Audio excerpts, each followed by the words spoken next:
It is my pleasure to welcome our Vice President, Chris Stilwell, to make a welcome remark. Thank you, Chanty, and welcome everybody. And a congratulations, Chanty, to you and your team for organising today's event.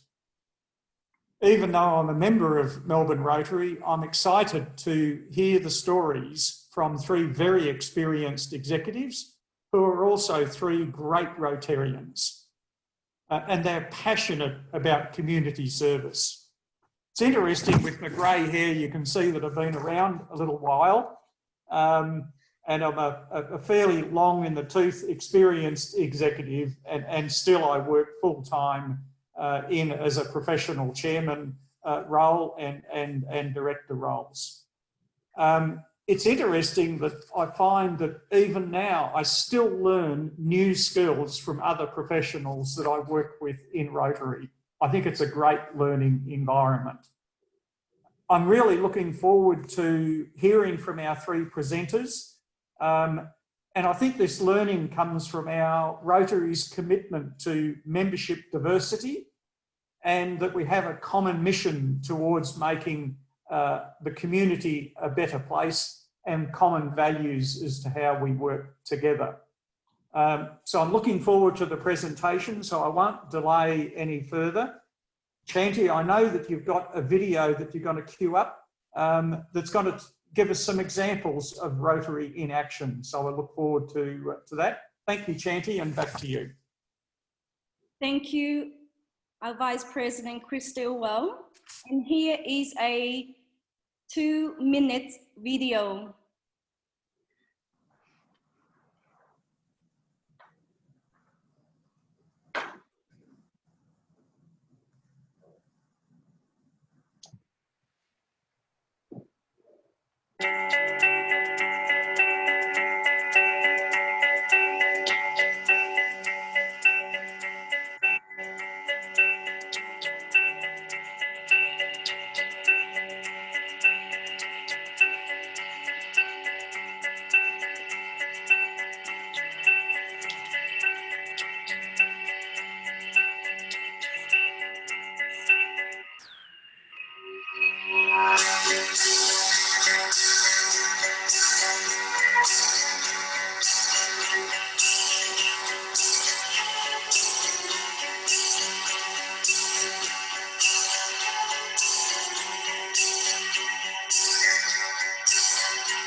As you can see from this video, and as part of the themes of today's presentation, Rotary embrace active and inspiring members from all walks of life, all coming together with the skills and passion which make a positive difference of our world.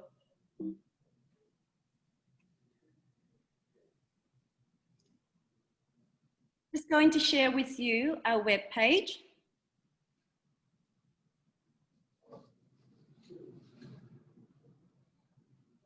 We would also like to forward you this flyer, People of Action, which provides a useful summary of Rotary, its values, visions, and purpose.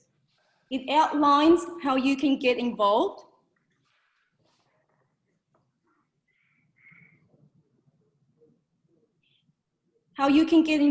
in the many projects and volunteering, as little, as much as you like.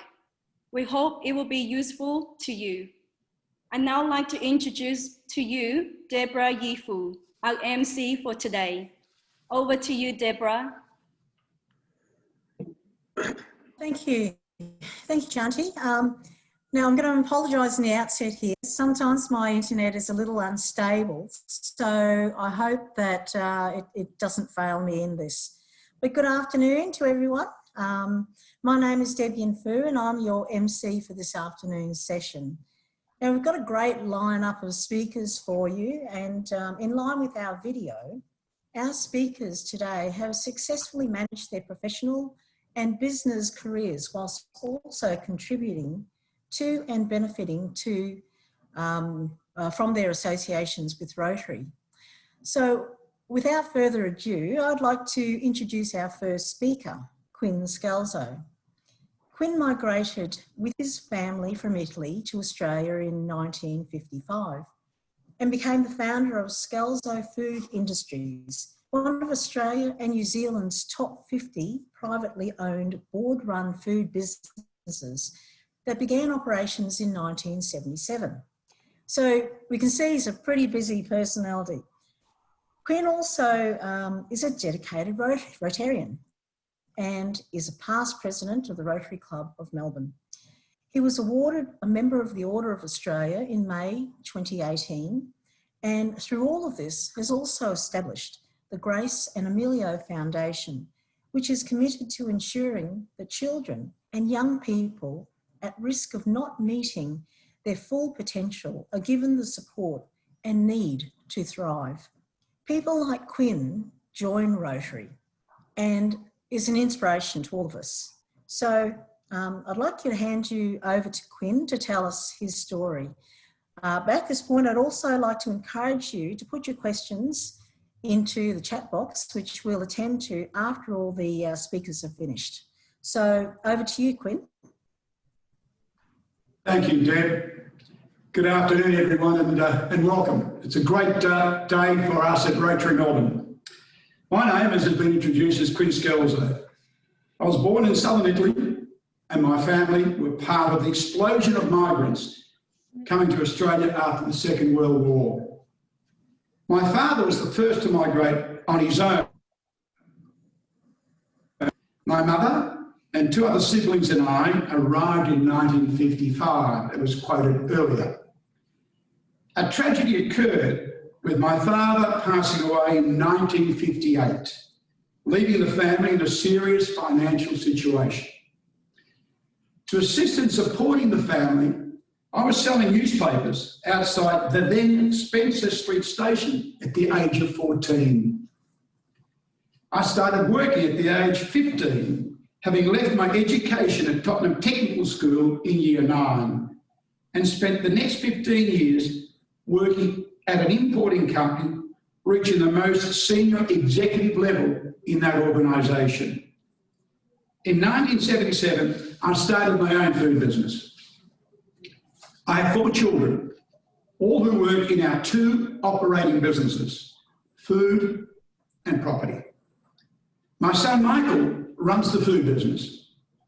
David runs the property business, and my daughter Kathy, who is the eldest child, is the CEO of our family office and general counsel for the 2 businesses. Our youngest son, Chris, has recently joined the property business in a marketing role. The family office also manages our philanthropy foundation, which takes responsibility for financially supporting a number of needs in the community. My wife, Lena, who was involved in the business from the start, looked after HR for 20 years, guiding us through a critical growth stage. The family now, fortunately for us, includes 9 grandchildren. Clearly, my business and professional journey is about entrepreneurship and innovation. Having started in 1977 importing food ingredients to sell to food manufacturers, today our 4 sites include our own local manufacturing facilities in Melbourne and one in New Zealand, enabling us to also supply the major retailers in both countries. Additionally, we're involved with agriculture, growing sultanas, and have a manufacturing facility in Mildura processing the product mainly for export. The Rotary world was introduced to me by a wonderful human being known to many, many Melbournians, the late David Whitner, who was a successful businessman and mentor to many. I first met and worked with David Whitner in a business group forum, Family Business Australia. Enticed by the wonderful dining room of the Windsor Hotel, where we used to meet for lunch, on a memorable date, I joined Rotary Melbourne on 9/11, yes, 2021, and my Rotary journey commenced. Rotary had been profoundly life-changing and challenging for me. A different world to the head-down, bottom-up scenario I had worked in for more than 35 years. It became about giving back and working in and for the community, in collaboration with a group of wonderful individuals who are successful professionals in their own industry sectors. In a changing Rotary world, in 2015, Scalzo Foods became a corporate member of Rotary Melbourne. Personally, I was honoured to be the elected president of our great club for the year 16-17 and became the 100th president of the club in that year. The impact Rotary has had on my family and work colleagues is significant. I'm the current chair of the Indigenous Committee, which is managing one of the Rotary centenary projects, eliminating trachoma from our Indigenous communities, hopefully by 2022. To achieve this, we are working with wonderful partners, Melbourne University, GHT, Monash University, and some of their engineering students, and more recently, international company Impex, a LNG supplier in Darwin. Also in the early days, Telstra was involved. At the start of the Trachoma project in 2016, we spent many weeks brainstorming and planning, finally choosing to build a portable water unit for the use by the Indigenous community. The first interactive prototype trailer was built in Geelong and was delivered by Rotarians Peter Rogers and Jim Orchard, and finally reached the APY lands in South Australia. This trailer is currently in action in Ilndulgana, an Indigenous community in the APY lands. A second trailer, Mark II, was built by employees of Impex and Vintia companies, involving some Indigenous workmen, and will be deployed to the Indigenous communities to help end the blindness causing disease. This trailer was formally handed over to the Catherine West board in October this year. The Mark II trailer will be based at Catherine in the Northern Territory, serving Indigenous communities and cattle stations. The Mark II trailer uses play and interactive games to teach children about the importance of hygiene. The innovative design of gamification trailer engages children to play with lights, music, and light water sprays to their faces, which can be gently washed with water, greatly reducing the recurrence of the infection that causes trachoma and blindness. One way of getting the children to use water in their eyes. Another of centenary projects is a joint venture of the Rotary Clubs of Sydney, Wellington and Auckland, combining our efforts to immunise 100,000 children across 9 Pacific Island countries. Our own family foundation has also committed substantial funds to this UNICEF Rotary project. Rotary is a wonderful movement existing in 200 countries with 1.2 million members that we hope will survive and prosper by meeting the needs of the community during this 21st century and beyond. A vehicle like Rotary provides the support, the means, connections to accomplish something worthwhile. Our club needs to continue evolving, making changes to accommodate more diversity. We are already successfully managing projects in other countries. However, we should also work on global projects specifically aligned with our 4 sister clubs, Boston, Milano, Osaka, and St. Petersburg.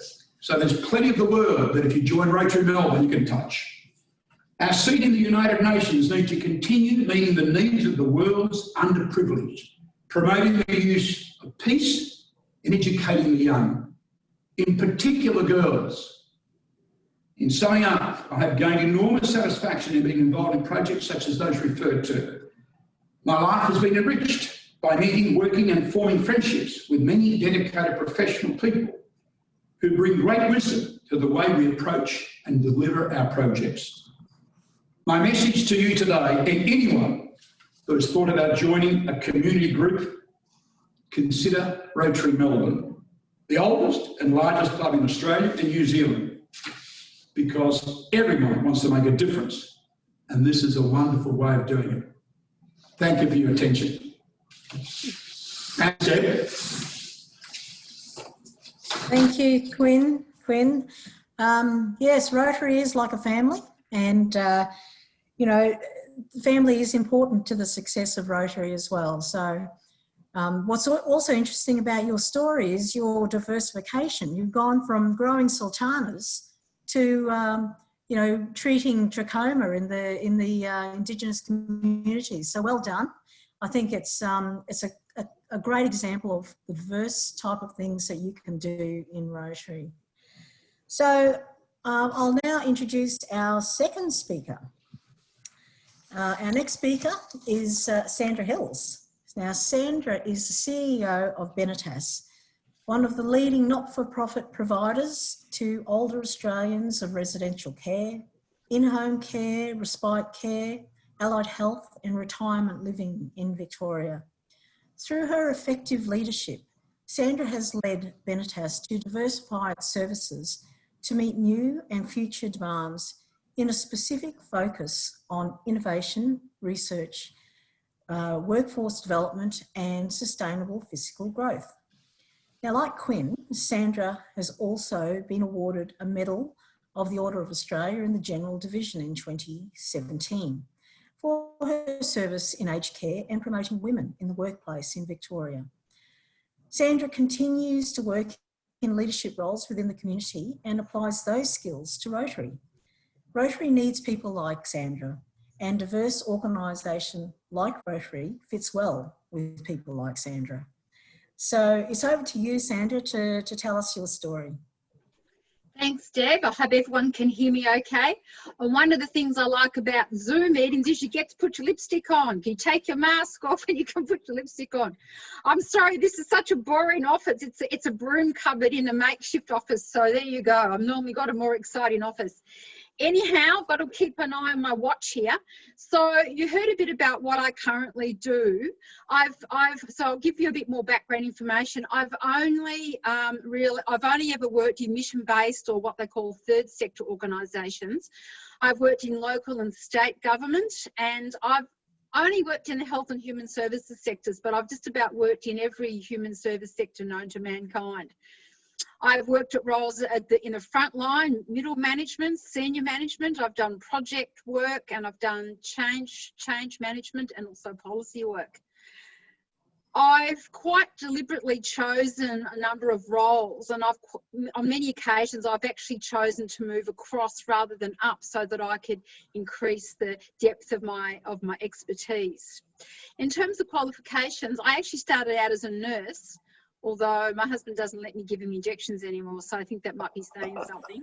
I'm not registered anymore anyhow, but you know, it doesn't matter, husbands do, I'm not sure if they count. But I'm also registered as a psychologist, and I'm also have an MBA, and I've got research qualifications as well. So I've got quite broad experience. And I've also spent quite a lot of time working on a number of boards. At this point in time, they are either community services boards or aged care. So I'm on the board of Anglicare Australia. Benetas is actually the Anglican equivalent of Anglicare Victoria or the Brotherhood of St Lawrence. The only thing is we provide services to older people. So I'm on the board of Anglicare Australia nationally. I'm also on the board of the Aged Care Workforce Council, which is the council that's constituted by government, which is charged with the role of implementing the aged care workforce reforms nationally, which is a huge job. That is a huge job.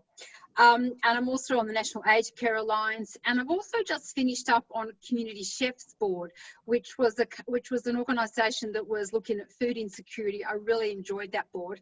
It stretched me. It was quite diverse, but actually it was so successful. Now it's handed over its actual work to the state government. It's being run by Western Health, providing services to the acute health area. And in terms of challenges, I don't need to tell anyone out there, if I'm working in aged care, it's all about C19 and the Royal Commission, as if that's not enough. So it is a really complex area, but I chose to go into it on purpose. I don't want to be a country club CEO. I like the challenges, and certainly it is very hard to recruit good staff. The pay is low, the work is hard. The staff are dedicated, the sector has been underfunded for a significant period of time, and that's not a political statement. It's been stated by many people, more competent than I. And the community are generally negative, have a negative attitude towards ageing. It's a grudge purchase, let's face it. So how did I hear about Rotary? Well, no one in my family was a Rotarian. We were very much involved in the Scout and Guide movement. Mag Keen Collingwood supporters, as my father used to say, there's always next year, Sandra, and cricket, and also the church as well. So there was no Rotarians in my family. But when I was working in local government, from time to time I would be asked to speak at a Rotary meeting. And also in some of my roles in the human services sector, for example, when I worked at the Brotherhood of St Lawrence, my previous role, we would undertake partnerships with Rotary in projects. So that's really how I became aware of Rotary. And I could have actually joined Rotary all these years back, but actually I wanted to be a member of a Rotary club that actually where I would rub shoulders with the captains of industry. I know that sounds fairly elitist, but I knew that there was one of them, and that was Rotary Melbourne, and I thought, well, that's the one I want to join.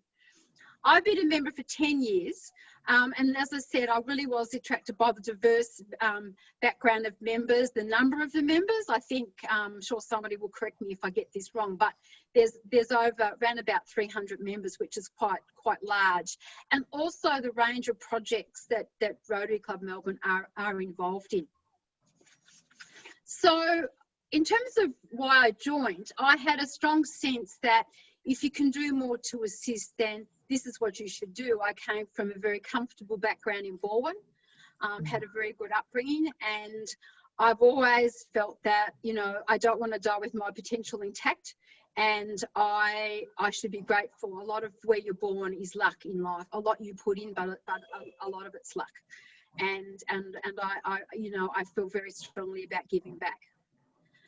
I also know that through all the jobs that I've had, my experiences, I've developed a fairly significant knowledge base in a whole range of areas, going from community consultation, community engagement, right through to project management, change management. I've done things like closed institutions for people who have a disability. I've implemented government legislation. I've developed up new service models. I've implemented new palliative care models nationally. So there's a lot of skills that you learn, HR, those sorts of things. And if you think about when you look at a Rotary Club like Rotary Club Melbourne, you look at all those skills that people bring and what synergy there certainly is, and those skills can be used for the benefit of the community. So, you know, in other words, there could be a rich source of opportunities waiting just to be unleashed on our communities. But I do think that regardless of your industry and your family connections, in most cases, the backgrounds of the people that you mix with are fairly limited. We're a diverse country in Australia, but most of us are not really presented with the opportunity to experience the richness of what engaging with diversity has to offer. We tend to stick to, you know, the people that we know and we like and feel comfortable with. And that's just human nature. But Rotary offers the opportunity to actually mix with people of diverse backgrounds, which in turn I think educates us further when seeking to assist individuals and communities in Australia and internationally. So I think that when you are more informed, you can also influence the thinking of others.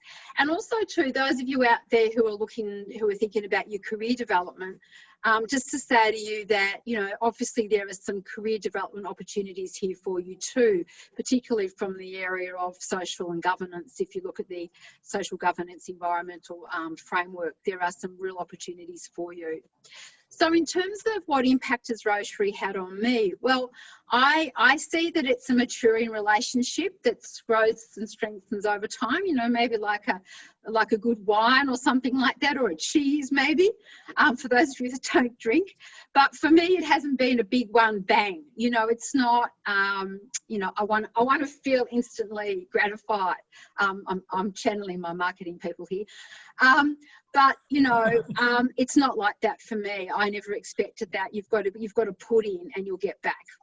I've had the chance to meet with people with very diverse backgrounds, as I've said previously, and experiences that I wouldn't have had, that I wouldn't have the opportunity to in my personal or my work life. And this in turn assists in enhancing my undertaking in a broad range of policy issues, which I hope will influence action being taken. And I've used this thinking in both my working and my personal life. I also value, like Quinn, the friendships that I have formed, although there's a number of people I knew before I obviously came into Rotary.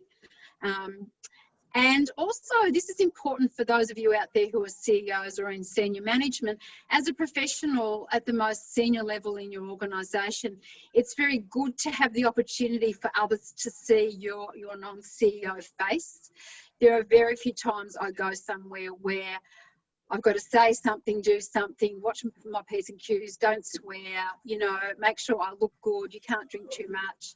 It gets rather tiresome sometimes, to be quite honest. And people, you walk around in a bubble, and people, you know, don't necessarily challenge you. And sometimes I just talk rubbish. So, you know, it's really good to have people put the mirror up to your face.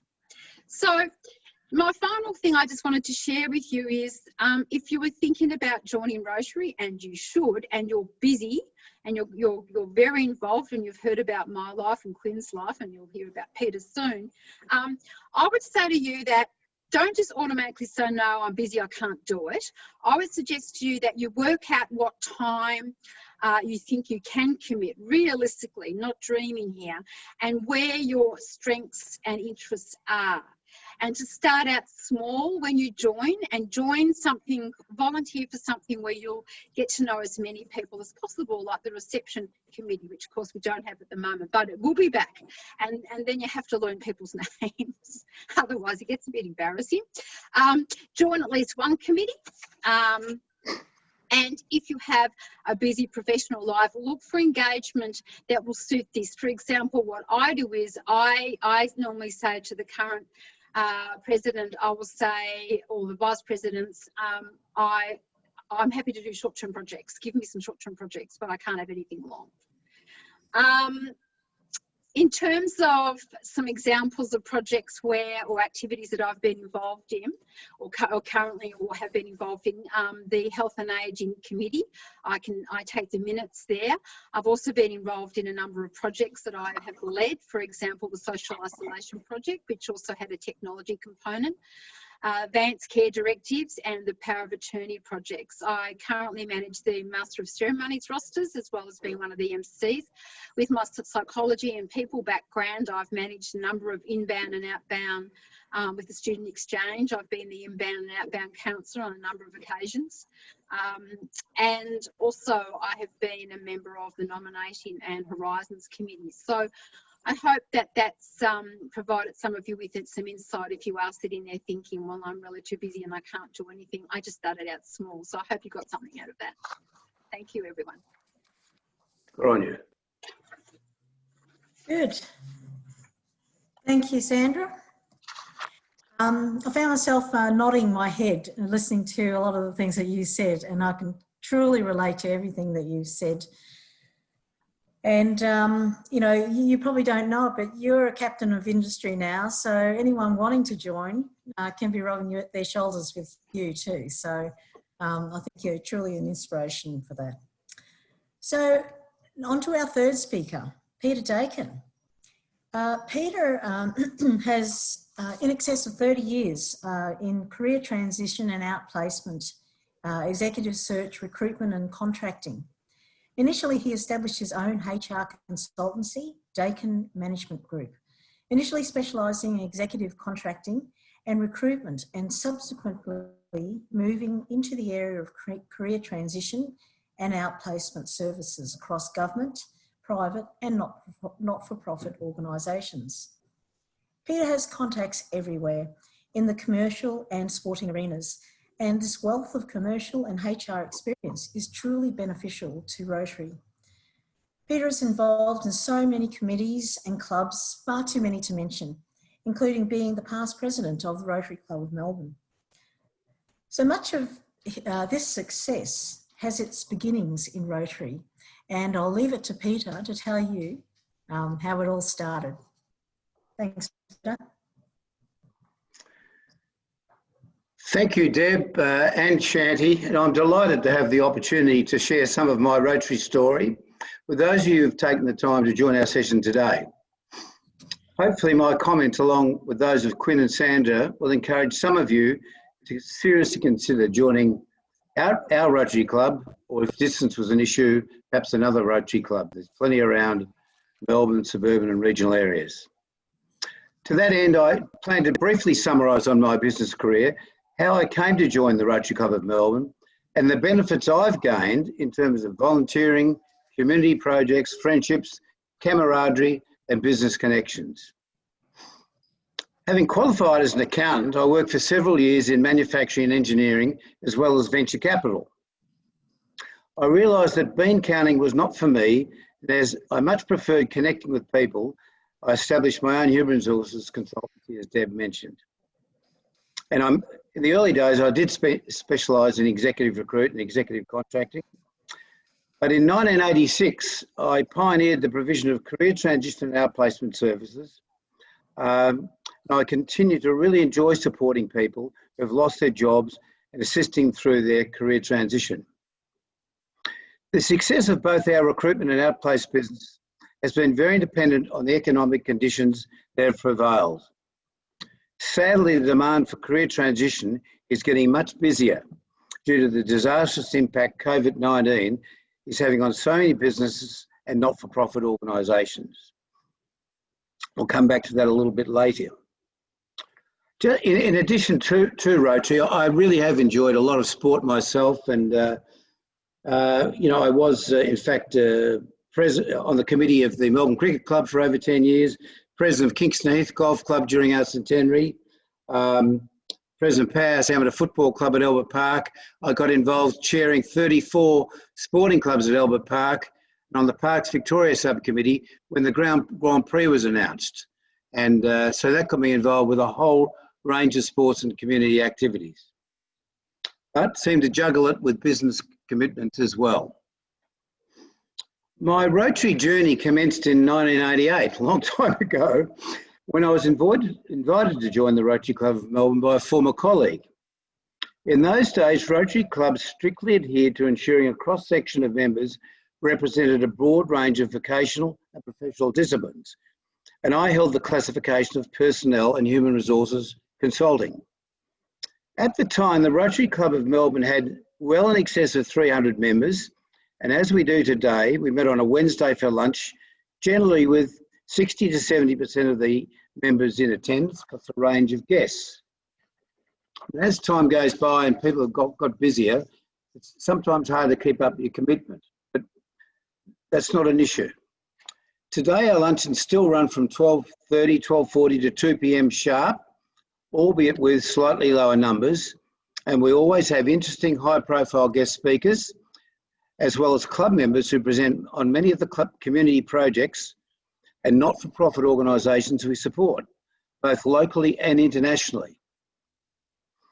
In light of the COVID-19 restrictions, the club has been running highly successful Zoom luncheons this year with some terrific speakers, including our honorary members, Professor Peter Doherty from the Doherty Institute, who spoke very early, perhaps back in March, and it was very interesting to hear his thoughts on COVID. Also, Dr. Alan Finkel, Australia's Chief Scientist, as well as past member Nev Power, who was invited by the Prime Minister to become Chairman of the National COVID-19 Commission Advisory Board. And he's got a very important role in trying to get industry and business and jobs generally moving again. As a way to readily meet other members, I joined the Luncheon Reception Committee and the Vocational Services Committee, which enabled me to contribute in a meaningful way utilising my HR background. A project that I initiated in 1990, and I'm still very proud of, was to support a group called JOFA, the Job Seeking Over 40s Association, which I'd heard about in my local area, and it was adopted by Rotary districts throughout Victoria and the east coast of Australia, together with the ABC, supporting unemployed people over 40 years of age. We conducted group workshops for hundreds of unemployed people, and Rotarians acted as mentors for individuals with great success, assisting them to secure new positions. Unemployment rose to 11% in 1992 and even higher for older people. In those days, many employers had the attitude you're over the hill at 40, if only. Hopefully 70 plus these days. But I must say, many mature unemployed people are still not treated well by HR managers and young recruiters. It's very disappointing. The ABC were fantastic supporters, enabling a large number of individuals to visit their studios with their mentor and present a short snapshot of their experience and the type of job and their job target that they were seeking. And it resulted in very good outcomes of people securing roles. I now want to touch on the business and professional connections that can be achieved through Rotary without necessarily really active promoting yourself. Rotary was never one for handing around business cards as such. At a luncheon meeting in the early 90s, I sat next to a delightful fellow, Jack Shaw, who was not only the Honorary Secretary of the Rotary Club of Melbourne, who had an extraordinary knowledge of Rotary, but also General Manager of the Gas and Fuel Corporation, which many of you won't have heard of, but it was a major Victorian government statutory authority. And interestingly, a past president of our club, who was a terrific, really humorous fellow, Les Perrott, he was a leading architect, and he had originally designed the gas and fuel towers in Flinders Street above Princess Bridge Station, which is now right alongside Federation Square. These towers were subsequently demolished in 1997. But coming back to my lunch with Jack, he was interested to learn about my career transition business. And within a matter of weeks, our small firm was engaged to support hundreds of gas and fuel employees being made redundant prior to closure of the organisation. The success of this project was a forerunner for me in providing career transition services on behalf of numerous state and local government agencies for well over 30 years, which I still do today. I was honoured to be appointed president of our great club for the 12-month term 2000-2001 in our 80th year as the oldest Rotary Club of Australia. We had some magnificent celebrations, including a luncheon that was held at Parliament House with guest speakers, historian Geoffrey Blaney and the Governor at the time, John Landy. It was an incredible day when it absolutely bucketed with rain, and I think we had something like 300 people seated under marquees in the lawns at Parliament House up in Spring Street. It was incredible. The rain kept coming and the lawn got wetter, and John Landy, before he was get up to be as guest speaker, gradually his chair sank into the lawn. And when he got up to speak, and he's a pretty dour sort of a fellow, he said, well, this is the first time I've been under the table before a luncheon's finished. And it was a terrific day. A significant project that I became involved with during my tenure, was to establish our East Timor Committee, involved with 12 members who put their hand up at the time, partnering with the Rotary Club of Doncaster and later that year, Albert Park Rotary. The Indonesians had destroyed the roofs of numerous homes in East Timor and other buildings, resulting in devastating impact for thousands of residents. We raised in excess of $25,000 at a fundraising breakfast at the end of my year, attended by Major General Peter Cosgrove, for the purchase of a roofing machine and facilities in Dili, which still operates today as a standalone business for the East Timorese people. Our club members and many other Rotary clubs have shown tremendous ongoing commitment with a broad range of health and education projects in East Timor. And a lot of this has been championed by our past president, Bob Glindeman. And on the health side, we've had some of our Rotarians, including Jeremy Oates, who's done some wonderful work on the ground in East Timor. It never ceases to amaze me at the end of each Rotary year just to hear from our two vice presidents on just how many community projects we as a club have supported. Rotary membership has enabled me to meet a wide range of interesting people at weekly lunches, our monthly group meetings. I'm in the Hawthorne-Camberwell group. We meet about 10 times a year, generally at someone's home, or on a project subcommittee. When discussing the benefits of joining Rotary and our motto of service above self, many people say, oh, I think I'm too busy. I say, give busy people a job and they'll get it done. Clearly, there are times when you cannot contribute as much as you'd like. And to that end, I'd like to refer back to Nev Power, who I mentioned a little earlier, who is our current COVID-19 Commissioner. Nev was a great example of a busy corporate executive who balanced his corporate life with Rotary. He was a client of mine in the early days when he was CEO of Smorgon Steel Group, and he then became Chief Executive Officer of Fortescue Metals Group, where he's had an amazing impact on supporting Indigenous communities. Whilst Nev could not attend many luncheon meetings, and he kept his house in Melbourne, as Fortescue was in Perth, he made every effort to join our Hawthorne-Camberwell group meetings and actively participated on our subcommittee supporting Second Bite, that many of you may have heard about, collecting surplus food at Paran Market on Saturday mornings. And many of our Rotarians do that. Nev would make sure he would fly back into Melbourne on a Friday night or first thing to make sure his contribution to Rotary would be go and collect leftover food and goods from the market to go to the warehouse for Second Bite. If you're considering joining our club, I would encourage you to make contact through our office. You can get a copy of that flyer that was shown earlier off our website, and perhaps engage with some of our Wednesday Zoom luncheon meetings, and hopefully a luncheon or two at the Sofitel, if we can get that back there in the not too distant future.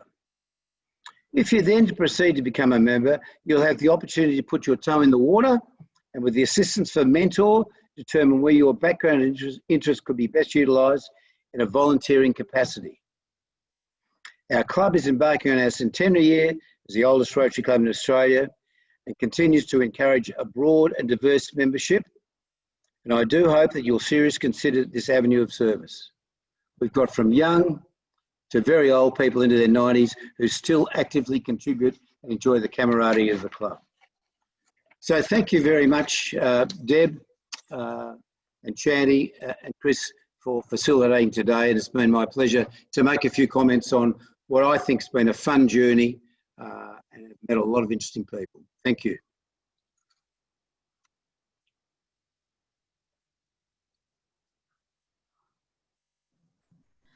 Thank you, Peter.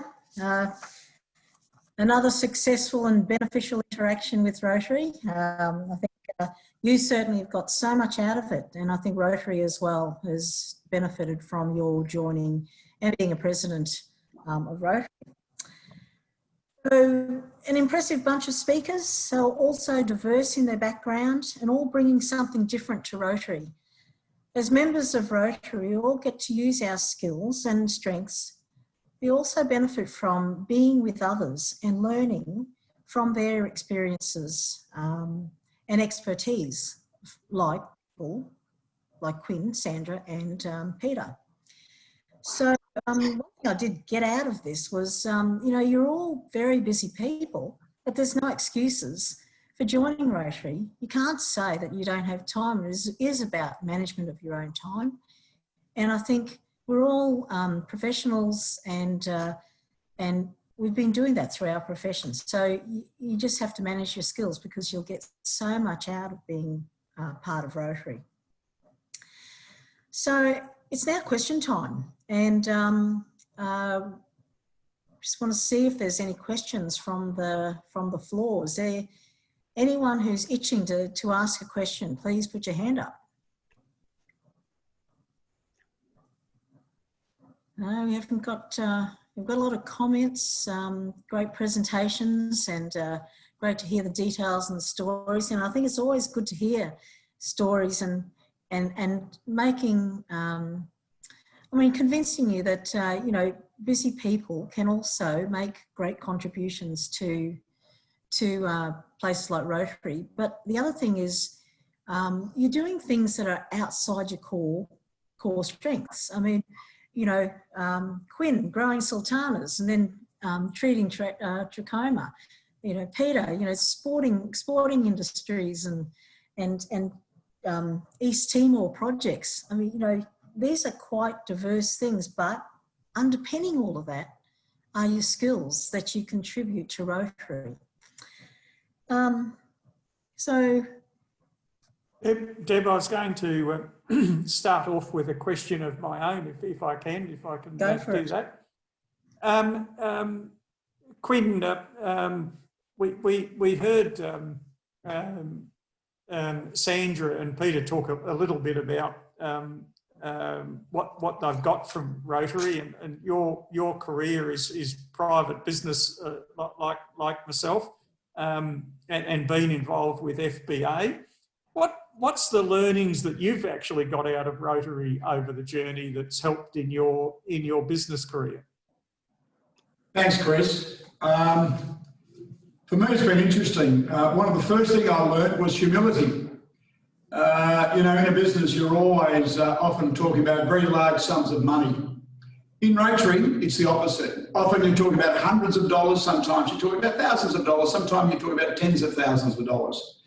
What I learned was the humility of having to be in a room with other people who had a contribution to make on how these projects should be commenced and if the funding should be applied. So it taught me tolerance with a group of people who was as skilled as I was, but in a different industry sector. I mean, a lot about food. So you had to all of a sudden respect the fact that other people would be able to contribute to a project or a conversation that you were having. And that was one of the very, very early learnings. The other learnings that I got out of Rotary was the fact that, you know, the people who were in Rotary when I first joined were there for a purpose. We were never short of having people respond to a project that we wanted to be involved with. And the generosity of people, and Peter touched on it in relation to, say, the East Timor project, you know, individuals who are prepared to travel to East Timor. Now, I was only used to travelling for business purposes. I didn't know anybody that would travel, Chris, for the purpose of helping another country or a community. So incredible learnings for me. But I do use the word again, the humility of being involved with those Rotarians taught me a lot. Thanks very much, Quinn. I see Austin Burley's got a question. Austin, would you like to pose your question yourself? Need to unmute you, Austin. That's the new saying that we'll all have. There we go. I'm not used to being unmuted. Thanks, Vice President Chris. I'd just like to pose to each of the speakers that what would be a most defining moment or activity in your time in Rotary? What sticks out as being, and maybe a couple of examples, but I wonder if you could share that with the audience. If I may go first, Sandra and Peter, the Doinji Indigenous project that Rotary Melbourne is still involved with, and people have had the pleasure of seeing the documentary Homeland Story that Neville White has been involved with that community for 30 years. For me, that's a standout project for me personally. Good example. I think for me, Austin, was when our wonderful Rotarian David Whitner from Whitner Shoes, who was mentioned earlier, when we had hosted the World Convention in Melbourne of course I lose track of time, it might have been around 93, I can't quite remember now, but I think we had something like 24,000 Rotarians came from around the world to Melbourne. And of course, it was a great success. And to think that our club was able to help coordinate that. And of course, we've got the Rotary World Convention coming to Melbourne again in another 3 years, I think it is. And I think they're predicting, well, depending on COVID and international flights, maybe 25,000 Rotarians. It's a terrific way for Rotary to promote itself. We're seeing so many people. I think there's one thing that Rotary doesn't do well, and it's that we don't go out and promote ourselves that well. But I think now that we've got social media, I think we're taking a step in the right direction in that regard. Another defining moment for me was when, it was male only for many, many years, and to have women join the club is, all the clubs, it's just been fantastic. Of course, we've had 2 or 3 presidents of the club who have been women, and very active contribution, as we're seeing today, from women. But for many years, it was male only, and thank goodness that changed. So I think there are a couple of defining things for me. I think, Austin, for me, probably quite a few years ago, actually, when I actually had my first project that I was responsible for, which is the social isolation project, I actually was able to secure funding from a trust to support it. And I think for me, that was defining, because I was being trusted by Rotary to actually develop this project up. I've got the funding and then to implement it. So that was probably a defining moment for me. Wonderful examples. Thank you all. Jim Orchard's got a question. Jim, did you want to pose your question to the team? I can. I guess it's perhaps a little bit of a counterpoint to Austin's question of, the 3 speakers, enormous experience in Rotary. I wonder if you'd hazard a guess at what the focus areas for Rotary generally, or perhaps the Rotary Club of Melbourne, will be over the next 5 years, so that, for new members that are joining, what do you think the focus areas will be for the club? Well, I might just comment there. I think it's very important we get younger people involved, and I think it's a great opportunity for, I think with what's happened with COVID, I think there's going to be a bit of a return to some old values in our society. And I think whereas everybody used to be too busy, didn't have time, I think young people are going to be able to balance their professional life with volunteering, getting families involved as well. So I think that's important.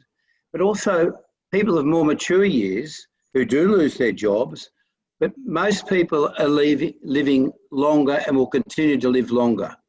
And to keep their minds mentally stimulated, and we've got David Freeze online today, well into his 90s, who gains a great lot out of Rotary. I think it'll be very important for sort of transition to retirement, and early retirement, for people to have voluntary involvement and have the friendship and camaraderie that comes out of Rotary. So I think the Rotary movement will continue to strengthen. I really do. And it might be a combination of lunches or evening meetings plus Zoom, but it will be very important to make sure that people can keep those acquaintances and friendships and involvement going to keep their mind stimulated. That's how I see things will go. I would probably answer that in a different way. in that if you look at some of the social issues that are already emerging out of C19 and its impact, I would think we need to be focusing on health equality.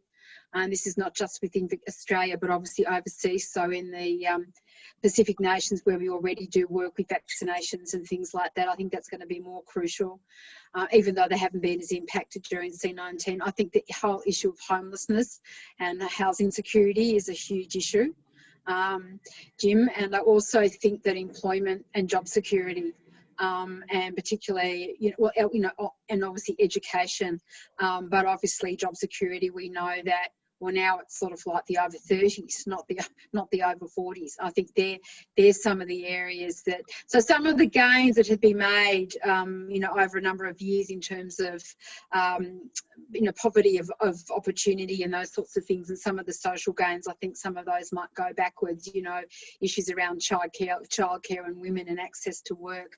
I think Rotary really should, because if we want to, here we are trying to recruit people today to join Rotary. What we have to do is actually find out what are our communities that we work in interested in. What do they see as being, the areas of concern for them, and then we need to obviously mould our areas of focus and priorities accordingly. Otherwise, we won't get members, and we won't be, won't be making the difference. I think, thank you, Sandra, thank you, but I think the climate and sustainability is our two big challenges for the young. Our young people in the country want the government and the community to get behind those two subject matters. And I hope to goodness government at all levels in Australia will realise that this is something we've got to grapple with and get our hands around. So, Jim, I'd say that is a must, that Rotary should be at the forefront of those two areas. Thank you, Quinn. Deborah, I'm just looking at the time, and I think we're at the close of question time, and I'm back to you for wrap up, I think. Thanks, Chris. Yep, we're just about out of time. It's good to hear that we've got a very exciting future ahead of us. I want to take this moment to thank all the speakers for their enlightening stories. And makes me want to join Rotary all over again, because I think there's a lot to come. So remember, you're not on your own in Rotary, and it's very much a team effort comprising people like Quinn, Peter and Sandra, who have leadership skills and experience and the enthusiasm that help us all make a difference to this world. So with your permission, we'd like to follow you up by phone or by email over the next few weeks, to get your feedback, to see if you have any other concerns or questions. We'll be sending out the flyer that we showed you before, because it's a great summary of what Rotary is all about and how you can get involved. So on that note, thank you all for attending this afternoon. Have a great long weekend. Assume all those people will be taking the day off, and good luck on the horses. Yeah, well done. See you later. Yeah, well, Thanks, everybody.